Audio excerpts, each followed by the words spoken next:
আসসালামু আলাইকুম। এই যে আপনাদের সবাইকে নিয়ে এলাম একটি নতুন জায়গায়। আমি এসেছি আদর্শ ডিগ্রি কলেজে। এখানে আমি অনেকবার এসেছি, কিন্তু আজ এসেছি একটি আলাদা কাজে। আমি সাংগঠনিক কাজে এসেছি।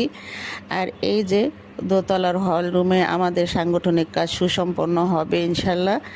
যেহেতু আমি 4টায় সময় দিয়েছি, সেজন্য আমি একটু সময়ের আগে এসেছি। তার কারণ কিছু প্রস্তুতিমূলক কাজ থাকে, সেগুলোকে সুসম্পন্ন করার জন্য এই যে সমস্ত প্রস্তুতি চলছে।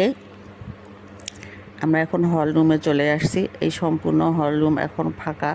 যেহেতু এখনও অনেক সময় রয়েছে, সেজন্য আমরা কিছু টুকিটাকি কাজ গুছিয়ে নিচ্ছি। কিছুক্ষণের মধ্যেই সবাই এসে যাবে।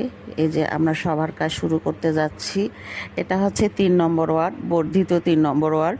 এই বর্ধিত ওয়ার্ড কিছু কিছু মহল্লা বর্ধিত হয়েছে। সবাইকে নিয়ে, এই সব মহল্লার মা বোনদের নিয়ে একটি জাতীয়তাবাদী মহিলা দলের কাউন্সিল সুসংগঠিত হবে। আর এই লক্ষ্যেই আমরা এখানে এসেছি।